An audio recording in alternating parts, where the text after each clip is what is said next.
We're back on Inside the Owls Burrow. I'm Frank Forte. We continue with our series of personal stories of Owl football players. This week, with the young man we knew until a few months ago as Courtney Lamas. He's been through so much in his life, a lot of twists and turns, from being cocaine exposed at birth to losing his mother in a hit-and-run accident at 8 years old. At age 16, his aunt and 2 cousins were shot and killed by the woman's boyfriend. Courtney then became a victim of gun violence himself. But he also has a very special relationship with high school and college teammate Andre Lamas and his family. Here's his story in Football in Paradise. Courtney and I became friends literally over a car ride home. We're leaving practice one day, everyone's about to head out, and someone goes, "Hey, who can take us down south?" And I was like, "I got y'all, let's go." We started day by day, picking up for practice, and then riding together, going home after practice. We built a connection from the first time we met, like just talking about like personal things in our life, like checking on each other day in and day out. Me and my boy Henry Perez, like we grew a bond with Andre, and with his parents, they built a bond with us as well. And it was kind of cool, like seeing how actually cool his parents is and how much they enjoy our company and how much love they give out to us.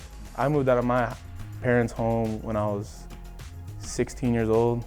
My sophomore year of high school, I moved in with my grandparents. They needed someone to take care of them, so I moved in with my grandparents, and then that was the year that Courtney and I and all of us started getting close. I told Courtney, I was like, "Hey man, like if you don't want to stay all the way down south, my grandparents stay 10, 15 minutes away from school. There's an extra room, you got it." My father, in all his wisdom, and my mom were like, "Listen, we live 5 minutes from Christopher Columbus. Why doesn't Andre live with us? And you guys can, come see him, visit him on the weekends or what have you." They live on one side of the house, and then we'll have the other side of the house. And he was like, "All right, let's do it. It's gonna be a lot more convenient for me." Welcomed me in their home with open arms, much love. They let me live there, fed me, clothed me, did whatever they can to make sure I'm comfortable with them. I felt that Courtney was part of the family when I realized that he wasn't taking anything for granted. He was very grateful about the simplest things. He would ask if he can get something from the refrigerator. Mind you, the guy's living at the house. July 22nd, 2019, my junior year going into my senior year of high school. My brother, I guess he had some situation with this older guy around his age, 32. He asked me, he said, "Oh, what's up with your brother? What's the deal? I don't know what you guys got going on, but I know I'm not with that situation." So we ended up fighting, get up. I got shot 2 times in my back. I never thought that he would become a statistic. You always read about it, but when you become a statistic, it hits home. We lost him twice.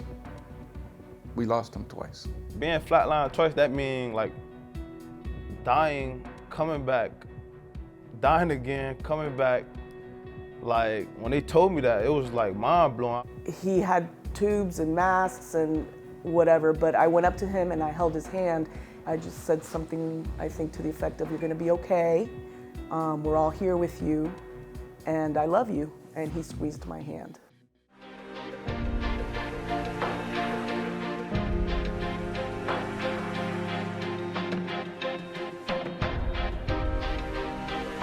That feeling was amazing.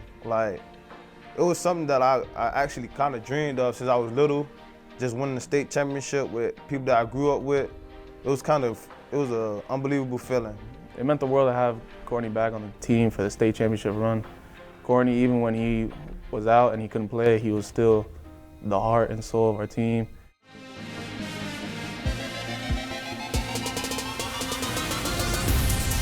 I put the Lamas in there because they took me in since high school. They did a lot of incredible things people don't know behind the scenes that very helped me into the position that I am in today. And with the Lanier, that's my mom's name. Her name is Stephanie Michelle Lanier. It made me feel great.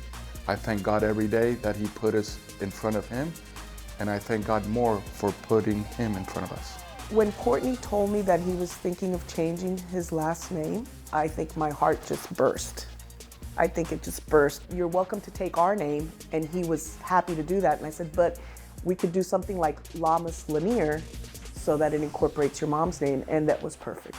I kind of laughed and told him, I was like, honestly, dude, it feels like you're already one of us. And I was like, with or without it, you're gonna be a brother for life. I consider him my blood brother. Actually, we probably not born from the same womb, but our blood definitely the same. We as a family think of Courtney as a blessing to our family. He has opened my kids' eyes to how fortunate they truly are. And he has set an example to all of us of what a humble, grateful, persevering person he truly is. He's an exceptional human being, and he deserves whatever life opportunities can offer him. I don't consider him as another son. He is my son. He is my son.